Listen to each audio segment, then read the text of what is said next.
Hey, welcome back to the Personality Hacker Podcast. My name is Joe Mark Witt. And I'm Antonia Dodge.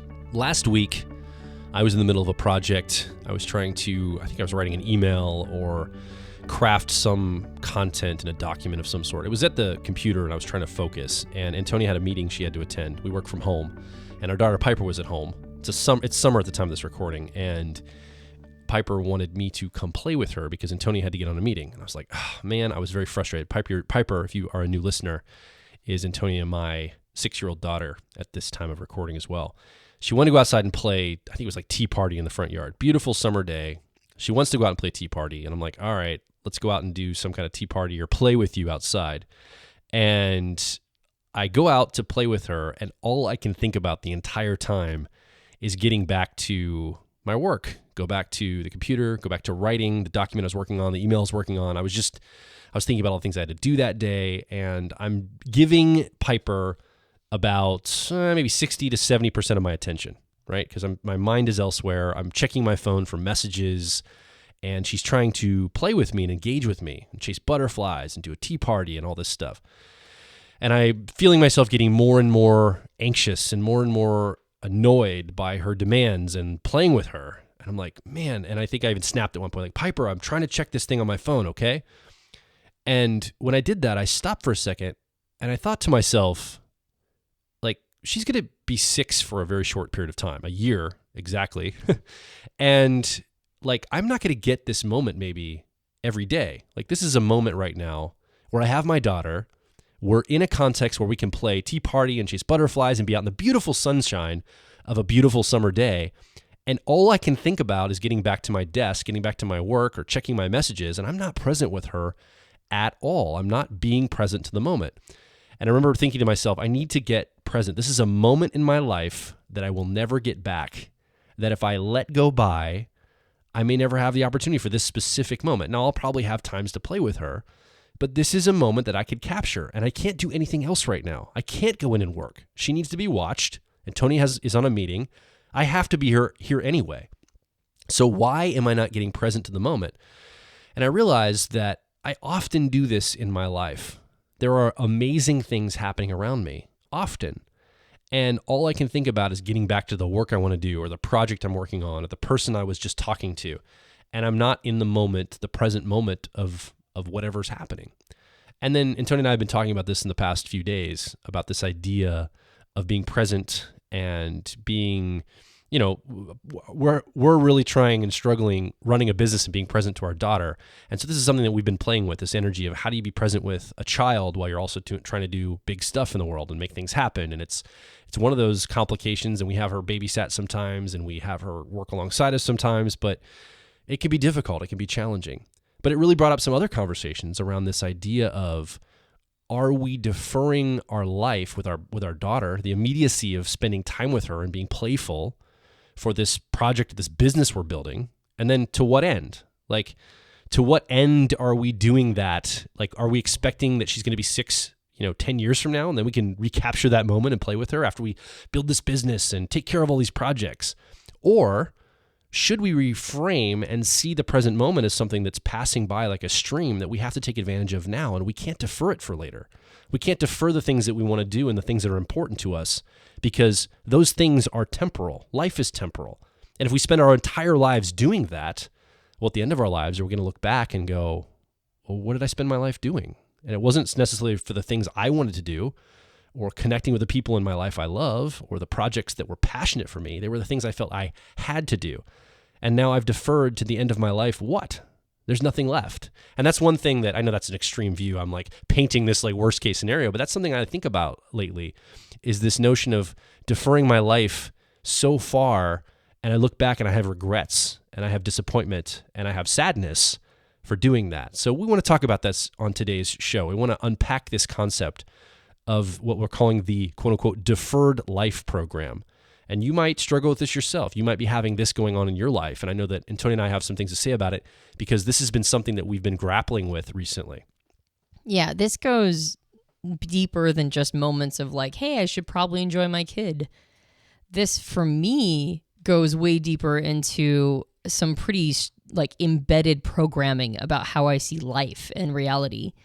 And I've been really understanding how deep it goes for me. Because like the example you gave, Joel, that's one of those things that everybody, I mean, I think most of us have that moment if we have kids where we're like, like it's easy to be distracted and it's easy to not want to pay attention to them when they want us to pay attention to them.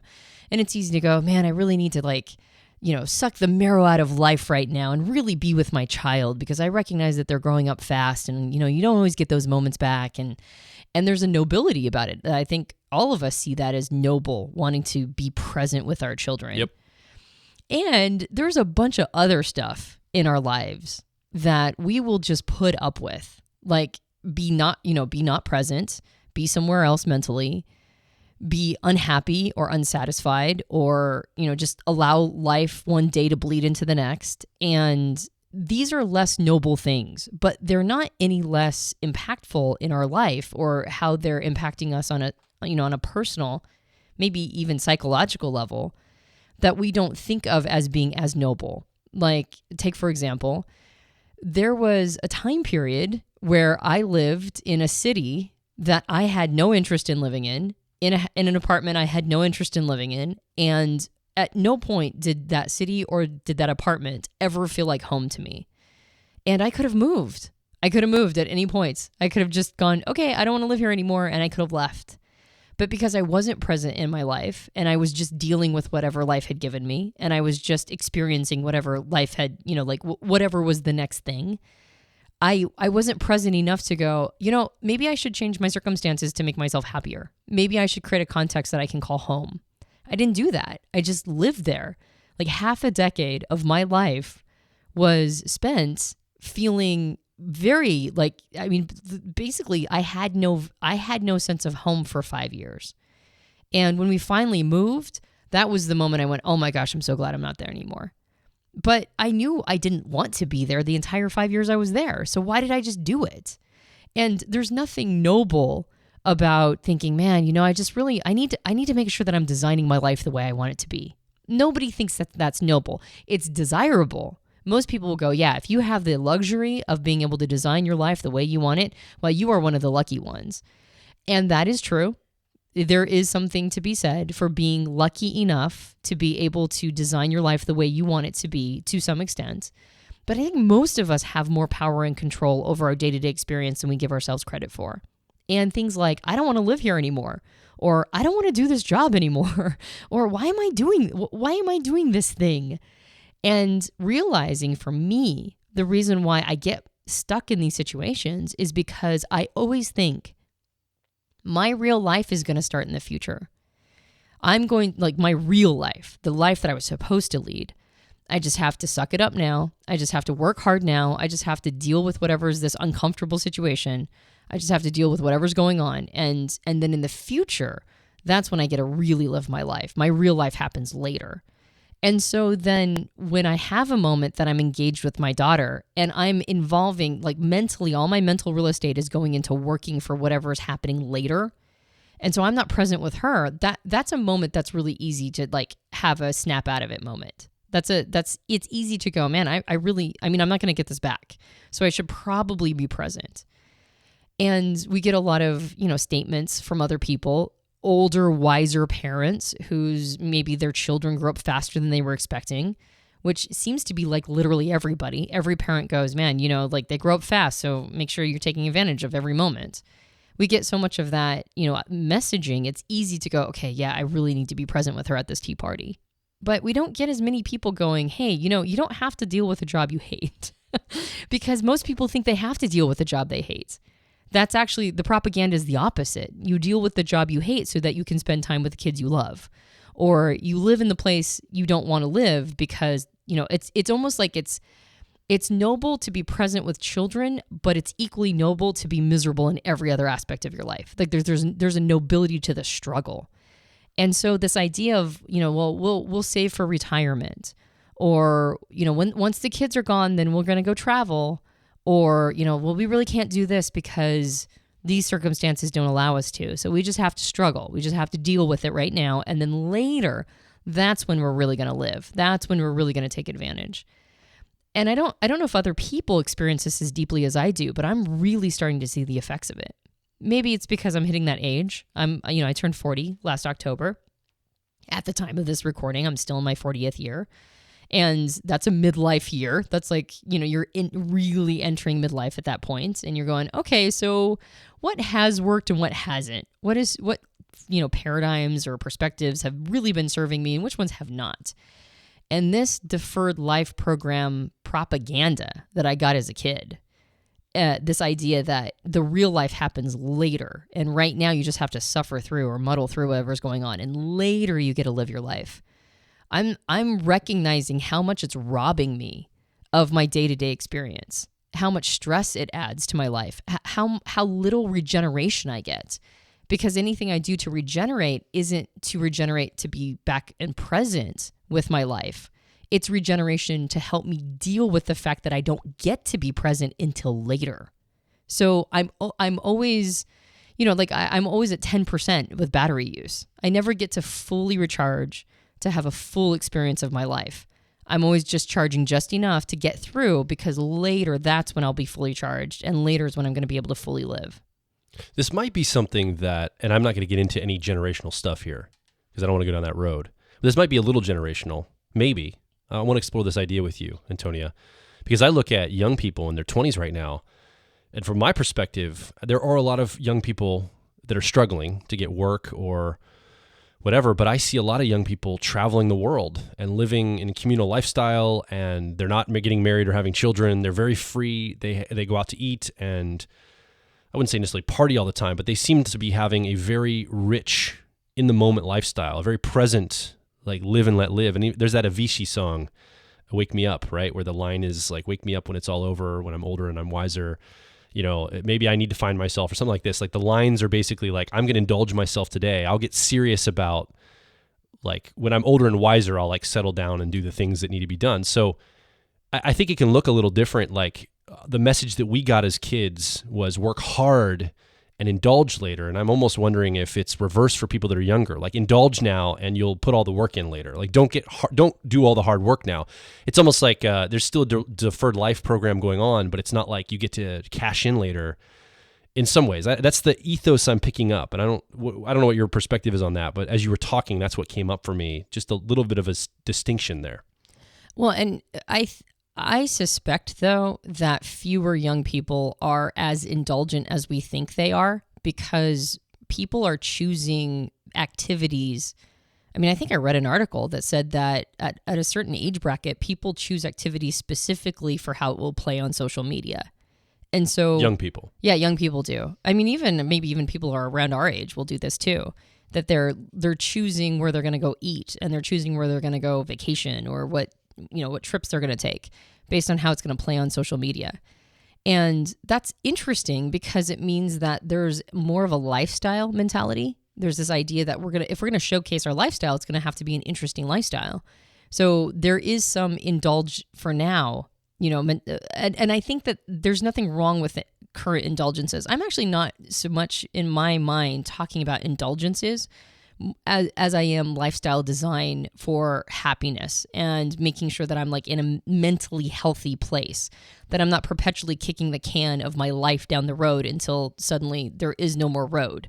So I think that's more of what I'm talking about. But I think with younger people, when they're making lifestyle choices based on how it will play on social media or how other people will perceive them, I still think they're not being quite present. And there's a huge swath of people who can't do that. Their circumstances don't allow them to. I know plenty of young people who are married and are, already have kids in their mid to late 20s.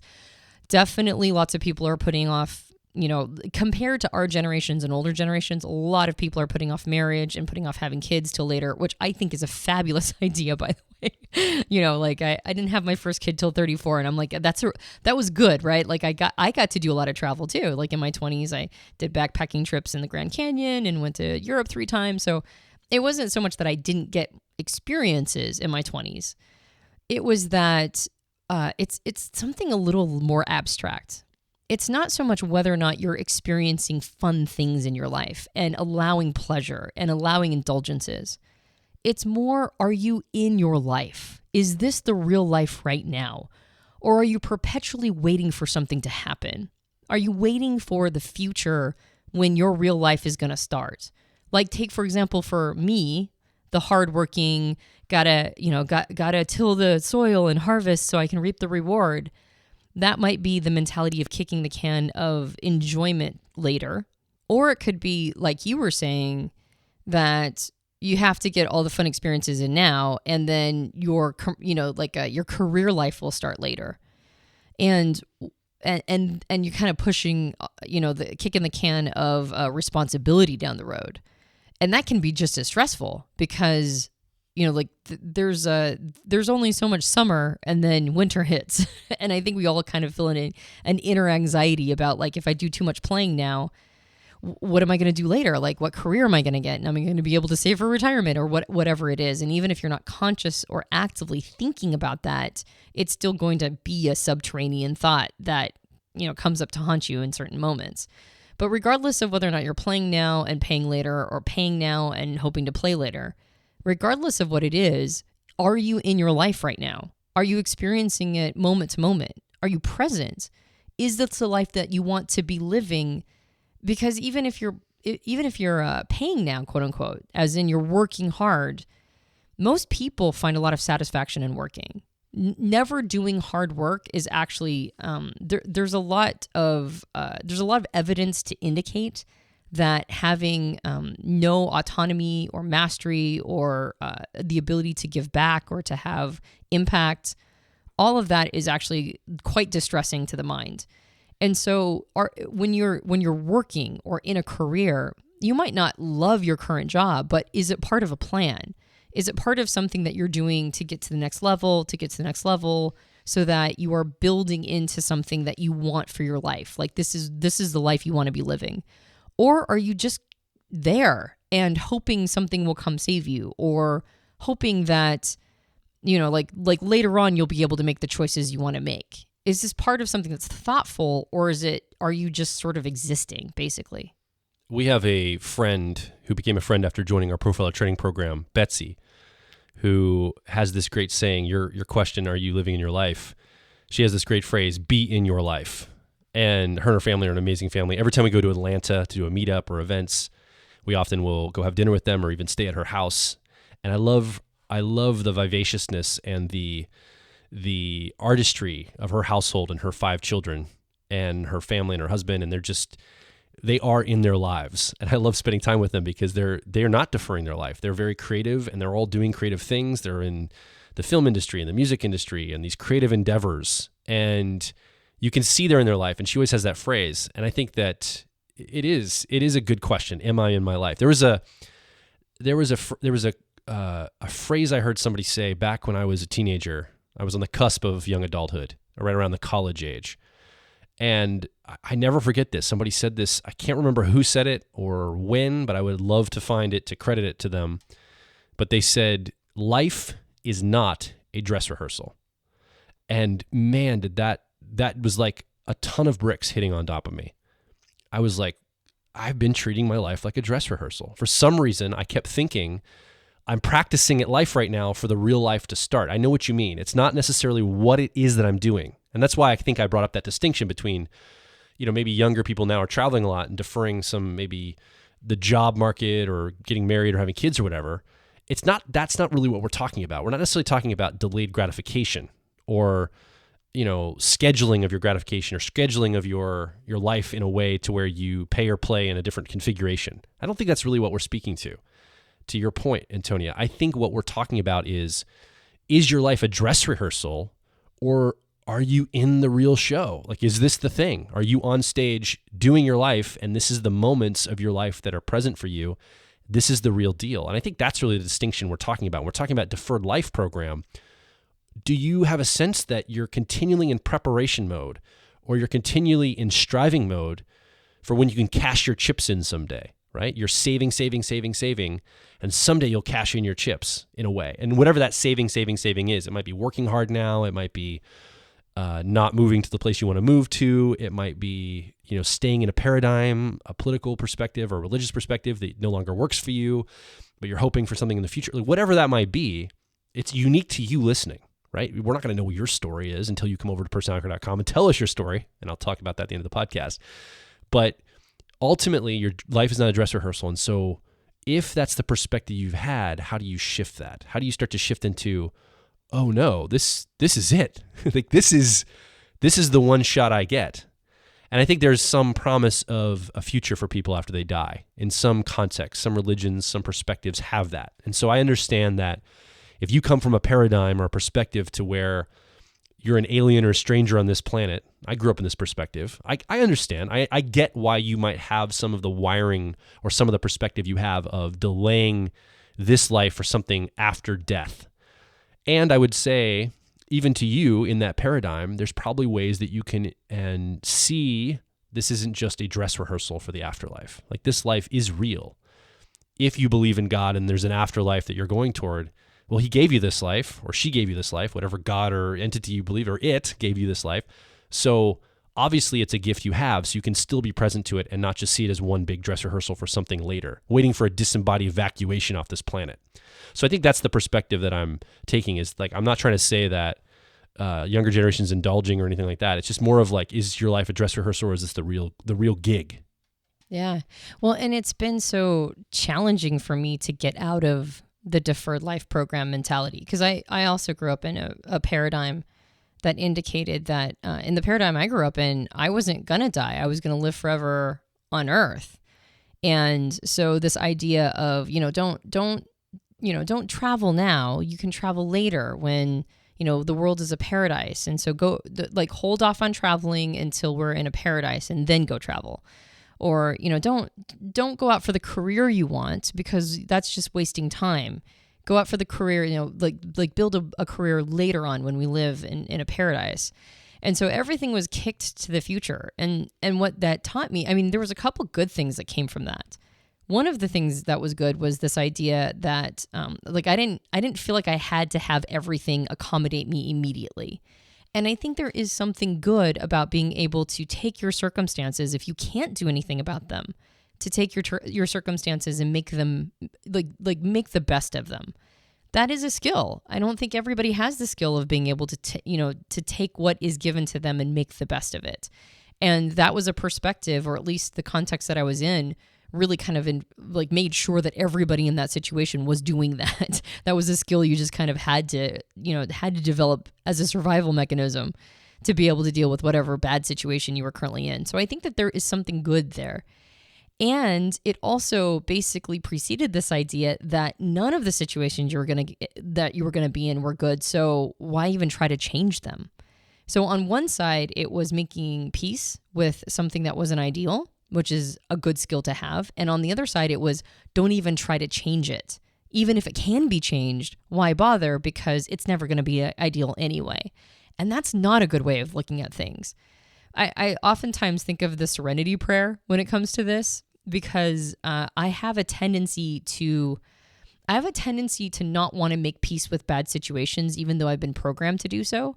And so what will happen for me is I'll get stuck in a bad situation, and then I'll just kind of toggle back and forth as to whether or not I should do something about it. And then I'll think, no, I'm not supposed to do anything about it. And then I'll think, yeah, but I hate not doing something about it. Yeah, but I'm not supposed to. And then I'll get stuck there. I'll get stuck in this bad situation trying to figure out whether or not it's ethically wrong to try to change it in my favor.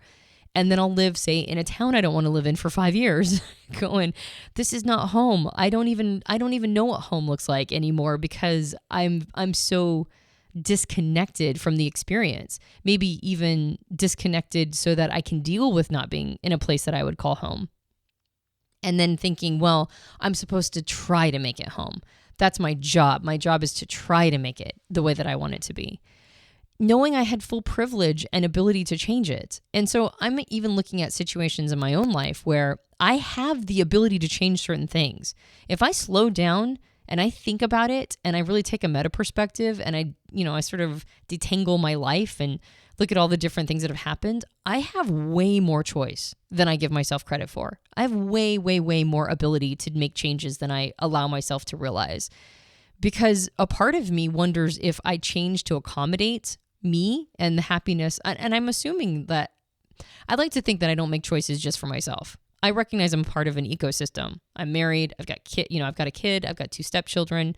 I've got, extended family members, and I've got a business. So, and employees. So I like to think I'm the kind of person that would take those things into consideration if I were to make a major choice. But it's not even so much that I feel like I'm not allowed to make these major choices because of the ecosystem around me.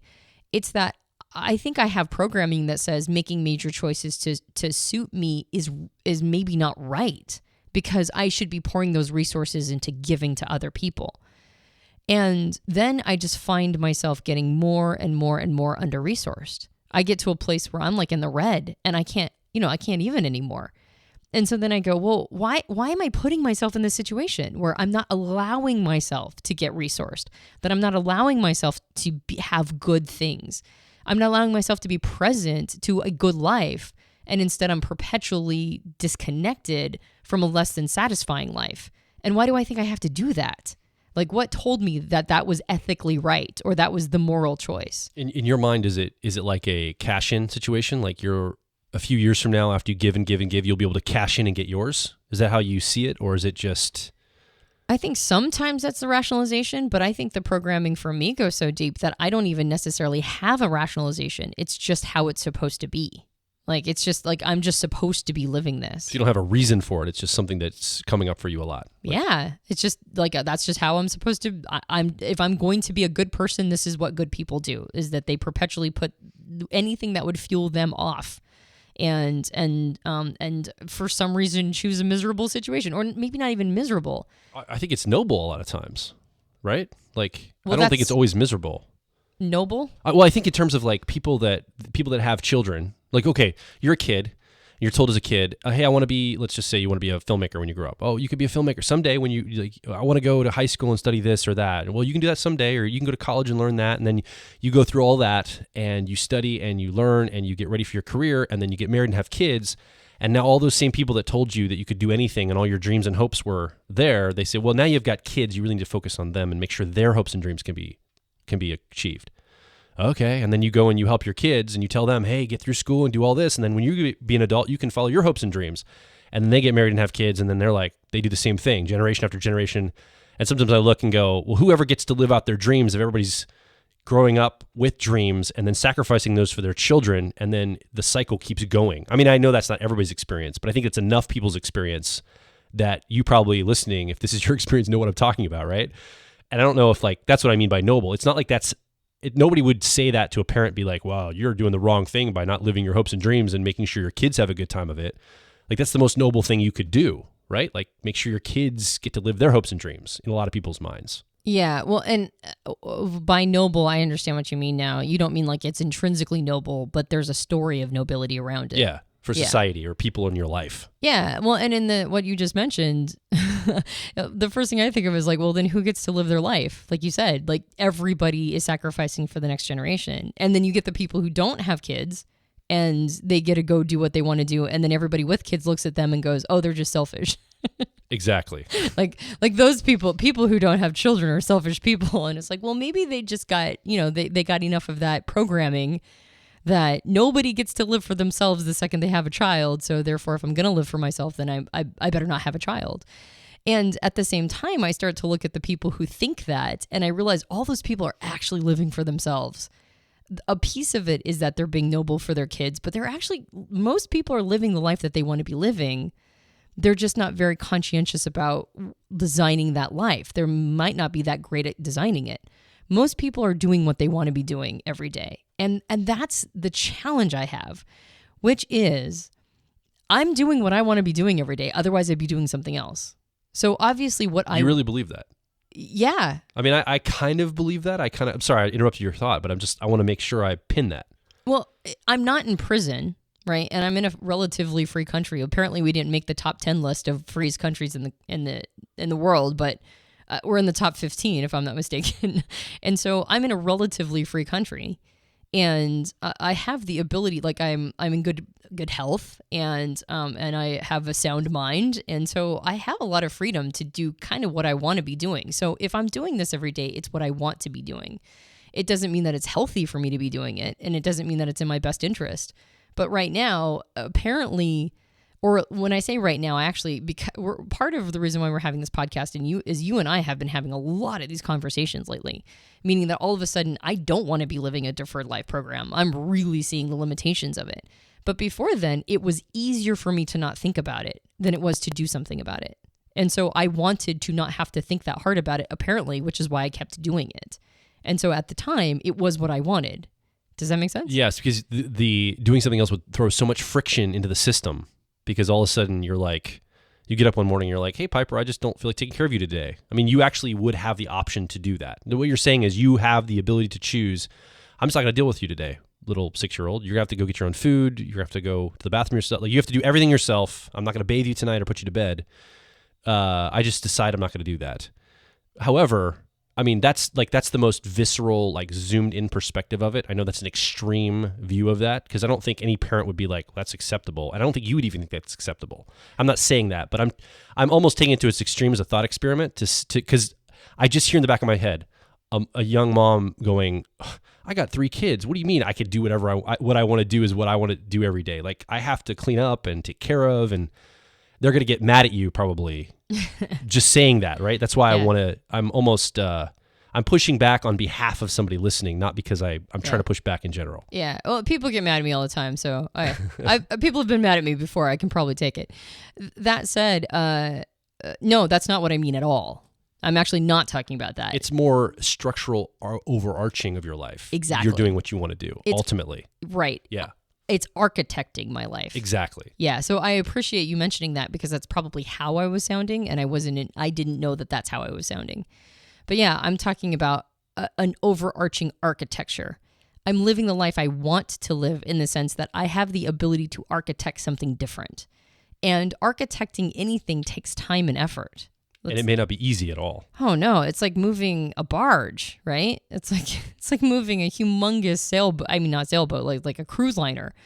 Whenever you change direction, it takes a lot of time and effort. It's a huge resource hog to architect something different. And so the life, like getting down into the wiring, my inner wiring of this deferred life program, stuff. This is there was a clearly not enough resource, or I didn't want to, allocate the mental resource to get into that wiring and do something about it. And so I just let my life happen, right? Like, that was easier. It was the path of least resistance to just let my life happen and then go, I don't like my life. And all of a sudden be like, what? Who do I blame for that? Who's responsible for me not liking my life today? And that was much easier than me just kind of going like, well, maybe it's me. Maybe I'm the person who's not architecting it the way that I want it to be. And so what do I want? And I've been kind of doing nothing for a while, like for the last couple weeks. And that's a very hard thing to do in my life. In my life, doing nothing is not really something that I have a lot of ability to do. and by not doing much, I mean, like, I've been doing sort of the bare minimum. Like, I've been getting on with my kid and making her oatmeal, but there's not a lot that's happening after that. And I've been recording podcasts and doing the bare minimum in the business, but there's not a lot happening after that either. But there's been a lot of thinking. There's been a lot of like, okay, what is it that I actually do want? And I didn't know this podcast was going to become about me. Well, I was going to tell you some stories about me too in a minute, okay. But I just wanted you to finish before I jumped in. I'm like, wait, why are we talking about music? Usually these are conceptual. These are therapy session now. Yeah, these are supposed to be conceptual abstractions. They aren't supposed to be like my life story. But and let's talk about you in a minute, shall we? Yeah. That said, just to close the loop and complete the thoughts, wanting something different means architecting something different. It means going to the system and trying to figure out what it is that I actually want, and then give myself permission to want something. Like, give myself, instead of unconsciously wanting to not have to think about it, because I am doing what I want in the sense that I don't want to have to think about it. I don't want to have to address these things inside of me. And that's more kicking the can, right? It's more kicking the can down the road of architecting a life. And a lot of that is waiting for something to happen. I think that ends up, the deferred life program is a lot of waiting for a major life event or somebody to come in and change things. The programming I got was, waiting for Armageddon or whatever.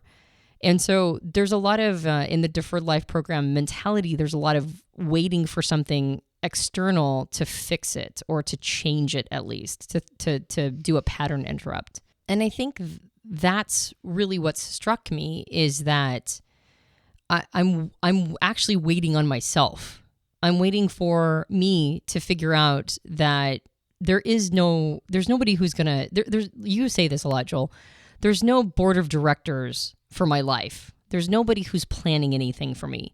There's nobody who's got something waiting for me around a corner, or, somebody who's just been waiting for me to be ready to throw something at me. Like, nobody's doing that for me. Nobody's planning anything. This is just my life unfolding, and it's emergent of a system that I create. And so if I want it to be, if I don't want this emergent, if I want a different one, if I want one that really sucks me into it and makes me present and helps me spend moments with my daughter enjoying her, and at the same time allows me to have impact and to do the things that I want to do, and doesn't keep me under-resourced, like keeps me resourced and keeps my batteries, like full and charged, and allows me to really feel like this is the life I want. This is, like you said, it's not a dress rehearsal. This is the show, and this is the show that I want, and these are the lines I want to be delivering, and these are the acts that I want to be a part of. Like, if that's going to happen, I can't wait for anything outside of me to design that for me. I have to design it myself. I have to architect it. And so this idea of the programming thinking, telling me that there's something about that might not be ethical, like that's selfish. I've been really going, well, maybe it's not. Maybe what's selfish is allowing myself to become less and less happy, and allowing myself to be under-resourced, so that when my daughter wants to play with me, I just don't have it in me to do much. Like I give her sort of tokens, or like the bare minimum, because I don't really have much to give to her. If I really want to live a life where I'm present and here and loving every minute, like, sucking the marrow out of this thing, and like not regretting my life choices later and making everybody else miserable because I'm like a grumpy old coot. If I want that, then that means that I have to stop deferring. I have to start architecting. I have to figure out what I want, and I have to slow down enough to do that. And I think this is different than delayed gratification. This is a different mentality. Delayed gratification is work hard now, and then and the more you put into it, designing the system you want, the better your return will be, the better the emergent will be. And that I have no problem with. That's fine. I think that's actually a good system to come from. Sometimes delayed gratification is the only way to get true gratification, is to delay it while you're building the right system. But this is a different mentality. This is a lack of permission to be in your life and to be present and to live the life you want. And I'm realizing just how deeply rooted that goes. And I think the first step for me has been awareness that this is even in me. I think for you, it's been a lot of paradigmatic programming, and for me too.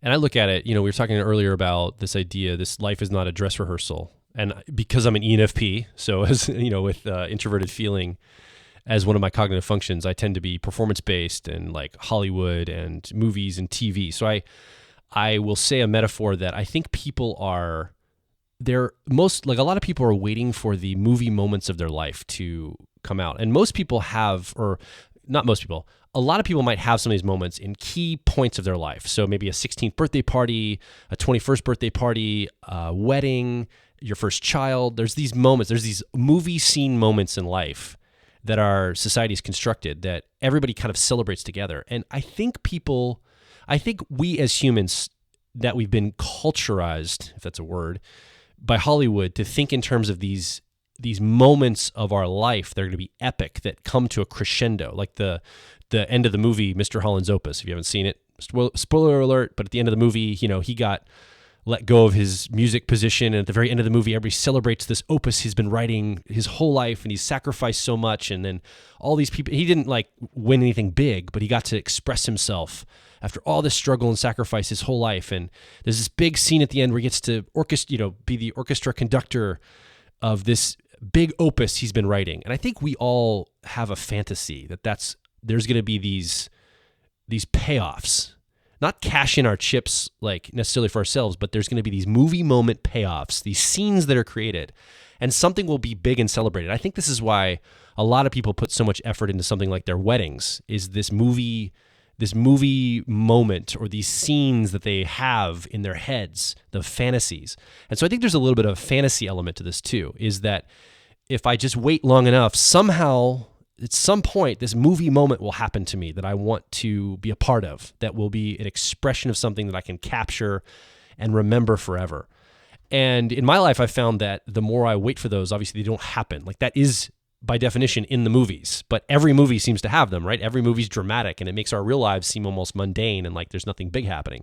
So I think there's a little piece of this is our culture and media has painted this idea that something is going to be taken care of for us. Like we're going to be on our, like our lives are like a reality show and there's going to be these moments that are dramatic and that we're going to be a part of. Does that make sense? Like this is kind of what is coming up for me as you talk. And I think this is something that is definitely rooted in the culture that we expect for ourselves.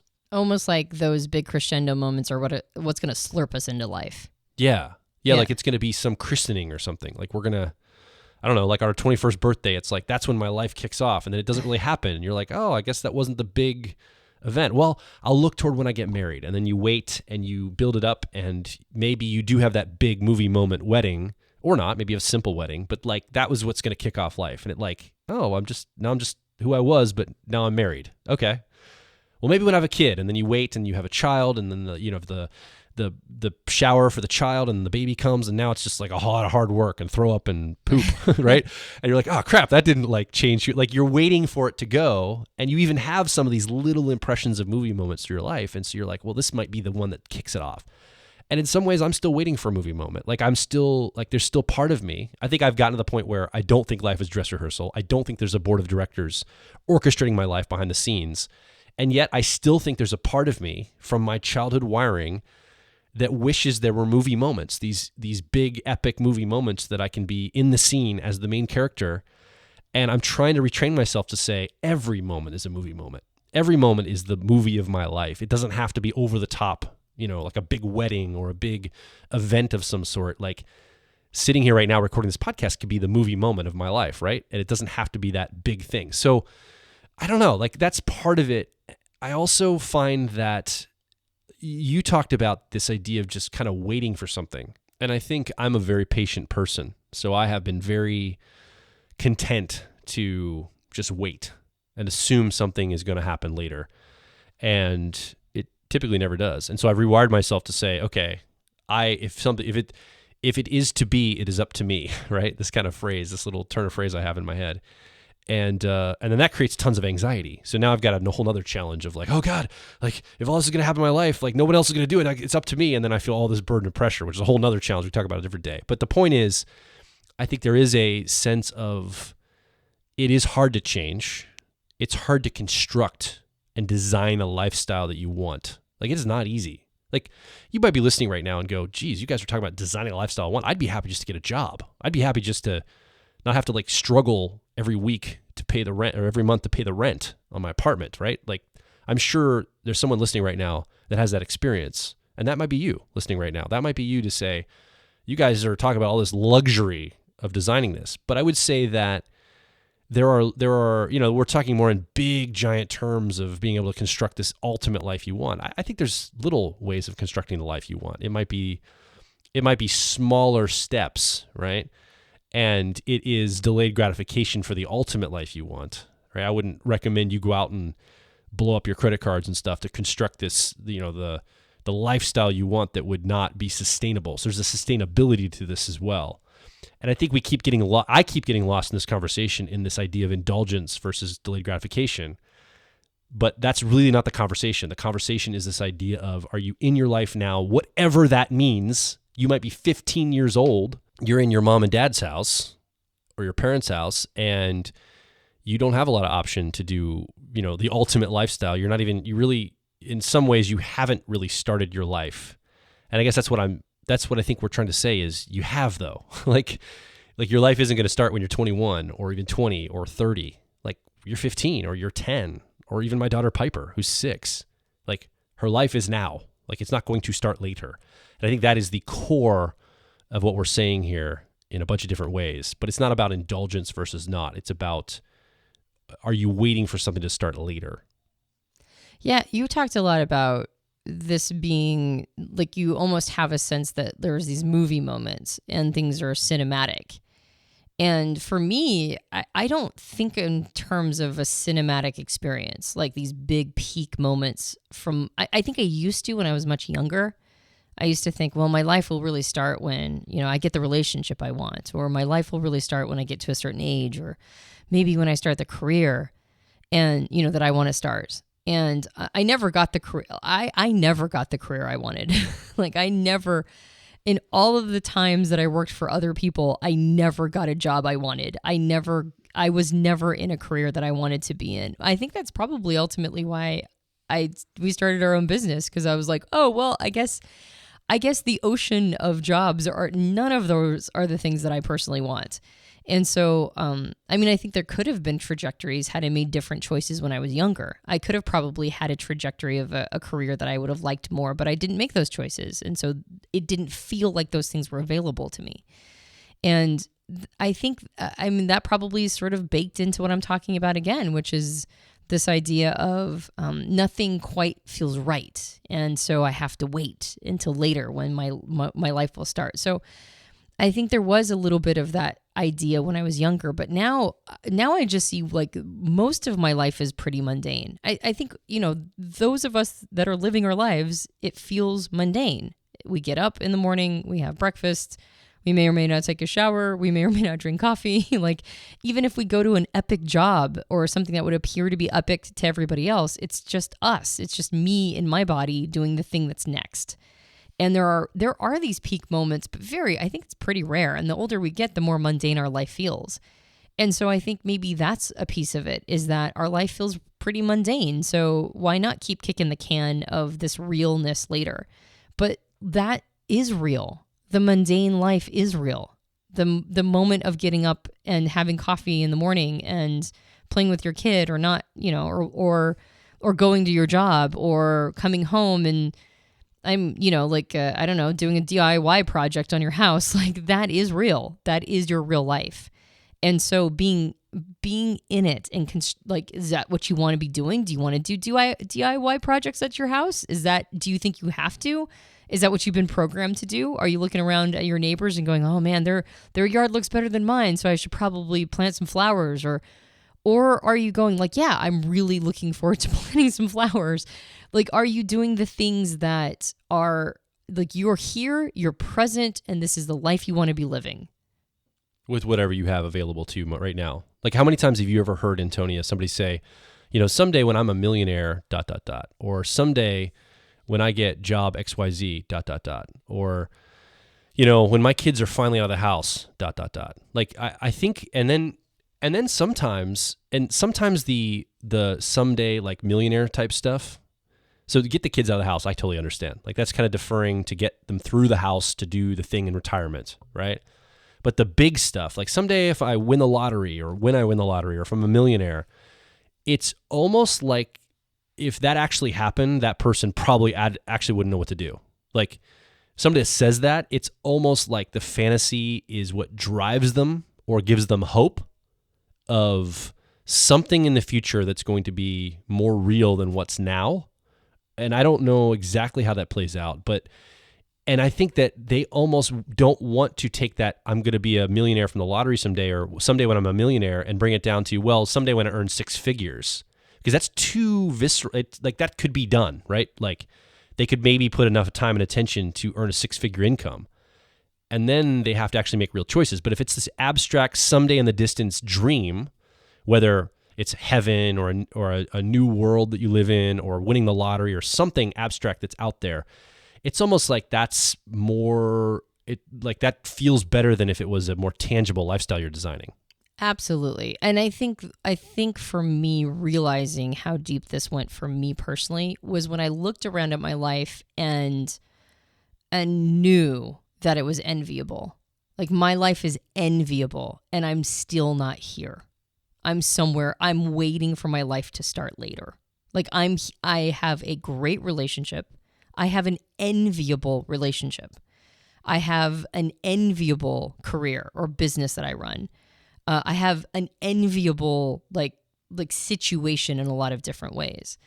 Enviable to me. When I look at it, I envy my own life because I know it's a good one. And I know it's the product of working hard and a hell of a lot of luck and being at the right place at the right time and being opportunistic and taking advantage and making the right circumstances. Initial conditions. And initial conditions. Absolutely. Like, I mean, my initial conditions are not enviable, right? I was raised in a cult. Like, I was told that women couldn't do anything and that, never get above yourself. You're not supposed to do anything. You're just a woman. And I was raised in a pretty angry household, and my parents no longer talk to me because I don't believe in the religion that they believe in. Like, there's a lot of things that are not enviable about my initial conditions. But then there's some great things about my initial conditions, which is that I came from a family that was very interested in self-education, and I was taught a lot of very positive things during that. I was forged by fire. I had a lot there that helped me get to where I'm at. And I also have a ridiculous amount of luck on my side. So there's a lot there that I need to be here appreciating what I have. And I'm still not. I'm still kicking the can down the road, which is ridiculous. So like you're saying, it's that abstraction of when I get this ideal situation, that's when my real life will start. And you're right. From the perspective of my 15-year-old self, if my 15-year-old self could have seen where my 40-year-old self would be, it would be the equivalent to winning the lottery. To my 15-year-old self, this would be the ideal life, and I'm still kicking the can down the road. So I think that's why this has become very visceral to me, that if I'm not living here now, I'm never going to do it. So I've got to massively reframe. Yeah, I would agree. And I think that we get addicted to that future-paced someday viewpoints. I also think that, just briefly as we wrap up, I want to say that I think different types see this a little differently. And you hinted to this when you said you don't really see life in those movie moments as much as I do. So I know that's a personality difference, right? As an ENTP, Antonia, you're going to see it differently. And the other personality, Enneagram and your archetypes and all the different things that you come to the table with and your background, you're going to have different wiring than I do. Obviously, there'll be some people that see it your way as well. If you're listening and you resonate with Antonia, you're going to see it in a similar way she does. But for type, I think this is something else too. And I would say there are some types that struggle. I think everybody struggles with stuff like this, but there are probably some types that struggle more with this than other types. And some types can just make peace with more of the mundane. And in a sense, like I almost want to say, I think IJs struggle. All IJs struggle with this idea of deferring for the future. They're never ready. I had an ex-brother-in-law who his girlfriend wanted him to, or his girlfriend, they were living together. They weren't really fully married, but basically I called him my brother-in-law. Long story short, I think he was an INTJ, and she would want him to go to events, social events. And he would say, I will go to social events with you, but right now I just don't feel like I'm ready in my life. I don't feel like I've got my life where I want it to be yet to go to social events. I remember that really stuck out in my head as an INTJ, and I've seen other INTJs feel very similar in they're waiting for the life that they want to be constructed around them before they'll do the things that they kind of want to do and want to indulge in. They're just kind of in a holding pattern waiting for that to happen.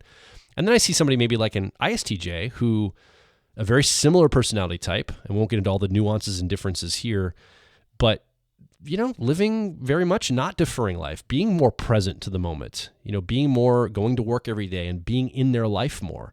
Weirdly enough, maybe it's an intuitive sensor split. I don't know on those exact, but I would at first I say, well, maybe all IJs struggle with deferring their life. And I go, no, actually that's not the case. I think it's just different types express this differently. And for your personality type, I think it'd be really interesting to see how you see this as you're listening, how you're wired, what is coming up for you as we talk about this. What have you been deferring, and what have you just been in the present moment for? Because there are things, I don't think we defer everything. I think there are things I'm much more in the present moment around performance-y things and my emotions, and I don't defer the emotional expression of my life. I won't delay that. but I will delay other things. And so I wonder if there's things that we push, like aspects of our life we do push up to defer, and other things we do indulge in the moment, and we live right there with them. And again, architecting on the higher level, let's get way back up to the abstract again, not the specific things, but what are the things that you are deferring or delaying? I'd love to hear from you, because I think there'd be a really interesting conversation we could start around you and your type. Yeah, I think for me, though, I'm really recognizing how much of this is programming too. And so I think you're right. I think different types have different relationships with this concept of what they defer and what they'll be present around. Like right now, recording the podcast, I'm very present right now. Like I'm very listening to everything you're saying and making sure that what I'm saying is, representing myself accurately and that I'm playing off of you. So right now I'm very present in this recording. But when I leave, I'll probably be less present, because I know that about myself. So I think different types have different relationships with presence and deferring different things. But I do think that there's a lot of programming that goes underneath all of it. One thing before I know we were probably starting to wrap up, and you were inviting the audience member to come and talk about your experience with this, if this is triggering any thoughts for you. But just as a note to kind of bring this down to a practical, I don't actually have a full solution for this, because this is something we've talked about it before. We've mentioned the Deferred Life program in other podcasts even years ago. But I think maybe because of my age or my circumstances right now, it's really hitting me. Like it's very much hitting me that if it's not now, it's going to be never probably. Like if I don't learn this soon, I'm already halfway through my life. So if I don't learn it now, there's even more time that's going to be wasted in my perpetual future pacing. And so it's become really real to me. And I've always thought that I had strategies around this, get present, get in the moments, have gratitude. But I think this is hitting me at a bigger level than it has in the past. And so I'm having to have even more sophisticated strategies around this. So if you're in a similar position to me, just one of the things that I'm doing right now, and, I'll let you know how it goes if that's interesting. But one of the things I'm doing right now is I'm slowing everything down. I mentioned before, I'm not doing much of anything, and that's hard for me to do. In my life, I've built a life, I architected a life of almost constant activity. And one of the things I'm doing is I'm just slowing everything down, and I'm forcing myself to take this time. That can be very difficult to do. If you have a life where, maybe you have a lot of kids, young kids. If you've got a lot of young kids, it is very difficult to slow everything down and take the time you need. And that's the only thing I know how to do right now. Like I've got young kids, and I've got a business, and I've got a lot of people who are knocking on the door for things. And I'm basically just kind of telling everybody to go away. And I might pay for that later, right? Like I might get a lot of people mad at me. Like you were saying something earlier, I might get somebody mad at me, and I'm like, yeah, I'm kind of used to that now. Like a lot of people are mad at me right now. I guess take more, but I have to take this time for me. I have to. So I'm creating a situation where I'm just refusing to be pulled in multiple directions. I'm just digging my heels in. I'm going to take this time to figure out what it is that I want in life. And I'm going to do it conscientiously and consciously. I'm going to put thought into this. I'm going to address everything that makes me want to turn away from whatever it is in my life that I'm not happy with. And I'm forcing myself to look at everything, deconstruct all of it. Go, is this what I really want? These are promises I've made to people. What would happen if I didn't fulfill my promises? What would happen if I didn't follow through? Is that something I actually want to be doing? What is the ROI? Do I want to care about the ROI? I'm kind of going down to the assumptive level. And so there's a lot of there's a lot of work to be done here. And I think that's one of the reasons why before I didn't want to do this work, because there is a lot to do here to be truly in my life, to be truly present to it, to not edit out anything that's creating or causing any challenges and just go, no, I'll deal with those later. I'm not saying I'll deal with that later about anything right now. Everything's on the table. Everything must be addressed right now. And so it's a much higher level of thoughtfulness and conscientiousness that I think I've put into my life in memory. And I think that's what has to happen. If you're not going to defer your life anymore, if you're not going to kick the can down the road, everything's got to be on the table, and you've got to look at everything and go, no, I need to address it now, even if the solution happens later, right? Like there are some things I'm looking at right now, addressing now, recognizing that I can't do anything about them right this second. I'm going to have to address them, or I'm going to have to solve them later, or it's a long solution. There's a longer timeline involved. I can't solve it, but I have to address it and look at it and really and not let myself edit or turn away. And I think for me at least, this is what's happening. This is what's required to truly stop kicking that can, to truly be in my life right now. So one of the things I'm learning in communication is we can say things on a podcast or in my life or with my team or anybody, and I think somebody understands what I'm saying. So I'm going to ask you about an example of one of those things. Like, let's get really real here. Give somebody an example of the assumptive level questioning, because I think some people might hear that and go, oh, she's just questioning whether she wants to be, releasing a podcast on Mondays, or maybe she wants to do 2 podcasts a week, or maybe she's questioning whether she, what does that look like? Or is it just at that level? Or is it like, I don't know if I really want to be married to you, Joel, is at that level? Like at what threshold is the assumptive level questioning you're going through to help the person listening right now? Yeah. So we've made decisions to stay on the East Coast to be close to your sons. And we just recently went to Oregon and for a visit, just a really brief one, and on that visit with your sons and with my parents, we went and visited my parents. And there's a lot here. There's a lot to unpack, but I felt squeezed on both sides. I felt like I was the wicked stepmother the entire time. I got a lot of feedback from the boys that nothing I was doing was right. And I've been their stepmom for since they were 3 and 5. So, and they're 10 and 12 now. So it's not like I'm new, right? I've had a relationship with them more than half their life. And so, so there was on one side, I was the wicked stepmother. And then on my parents' side, I've always been shunned, but they even more shunned me. They wouldn't even look at me this time. And so on these 2 generational sides, I was like, well, why do I keep forcing my parents to have a relationship with my daughter? Because clearly they don't want to have any relationship with me. So on an assumptive level, I'm going, do I want to keep opening this door only to get pain back, just so that my daughter has a memory of my parents? And that was like a baseline assumptive level, which is, of course I want my child to have a memory of her grandparents. Of course I want them to all have a relationship. But I don't know. I don't know. I'm not sure. I'm asking myself honestly for the first time, do I want to keep doing that if it's just going to cause me pain? And is that the life I want? Because I keep thinking, well, if I do that, they'll feel gratitude. So I keep deferring, right? This idea of well, eventually this will pan out. Eventually this will be okay. And I don't really want to have to deal with it or think about it right now. So I'll just keep doing this because this is what I've been programmed to do. And on the other side, I felt like a sense of home around Oregon that I haven't felt in a long time. And I asked myself, well, do I really want to live on the East Coast? That sounds awful, right? That sounds horrible. Well, you'd abandon your stepchildren?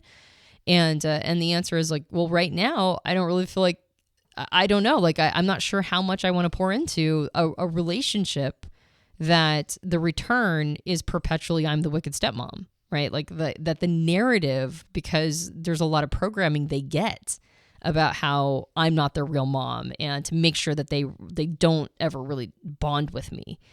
And so, am I fighting upstream? Am I fighting an uphill battle that just really, there's, as much as I pour into them, there's just never going to be anything other than just, you're a wicked stepmom. And I don't want to take too much time. Well, I think that's a good illustration example, though. I appreciate you. That's pretty vulnerable for you to say all this on air live, because you can invite a lot of criticism or a lot of feedback that, just piles on to the confusion you already have around it, or the decisions you already have to make. Right. Well, and I think with both of them, I'm kind of coming down to there's a bank account that my parents poured into when I was growing up, and that bank account actually had a lot of deposits in it. And every time I'm around them, it's so painful that there's a major withdrawal that happens. And I think I want my daughter to know them, and I'm willing to put myself in that position because of the gratitude I have for the parents that they were when I was growing up. Because they weren't perfect. There was a lot that they didn't do right, but then there was a lot that they did do right. And so I can feel every time I'm around them, I can feel such a heavy fine going against that bank account. And so I think the ultimate decision I made was that I'm just not going to put myself in that position very often. I'll allow them to make those heavy withdrawals, but I'm just not going to do it that often. And I think on the flip side with the boys, I think I'm kind of coming to a position that maybe I need to have better boundaries. And it's not even so much that I don't want to be there for them and that I'm going to move across the country and abandon them. I'm not sure if I could talk you into that anyway, and I don't think I would even try. But there's a sense that maybe I'm giving what I can't give. And so instead of, just sort of absorbing anything negative or perpetually absorbing something that is under-resourcing me, like to be in my life means I have to have healthier boundaries when it comes to that.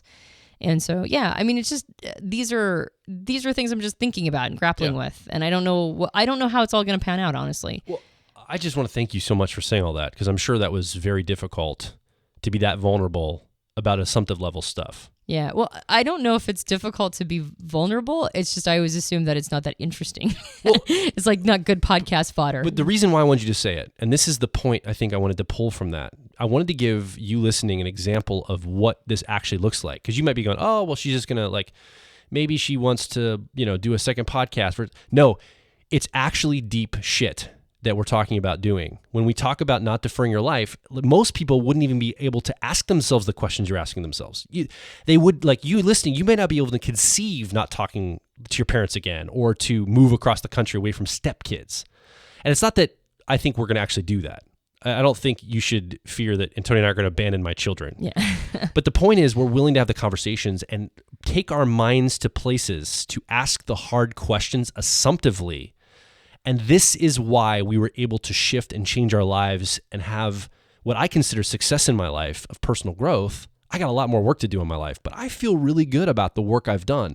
And the reason was because we've been able to ask ourselves the questions that most people aren't willing to ask themselves.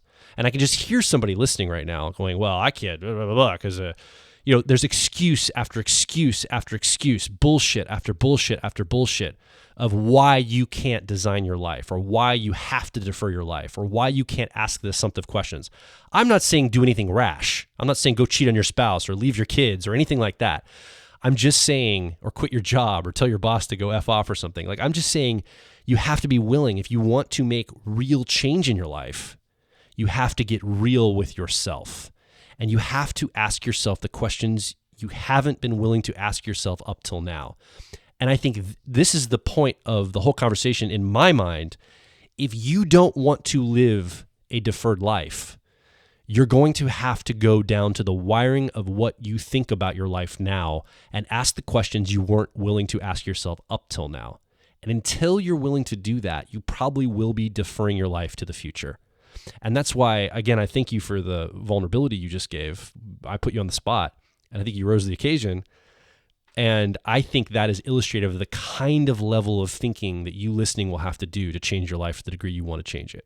Yeah, well, and I think for me personally, it's, again, I don't know how interesting my life is, but I think when I look at these things on an assumptive level, I think the intersection between it and the deferred life is that if these things are too much for me to sort of mentally handle, I'll keep doing them and I just won't acknowledge the hit I'm taking. And so I'm not in my life because being in my life is uncomfortable or being in my life is unpleasant or I don't want to be there.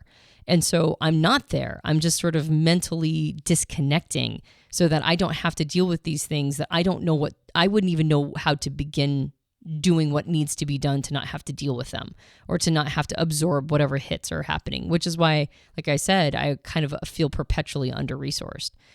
But if I ask myself honestly, these questions, if I decide to not convince everybody to pick up and move to Oregon, to be home, right? My home of Portland or whatever.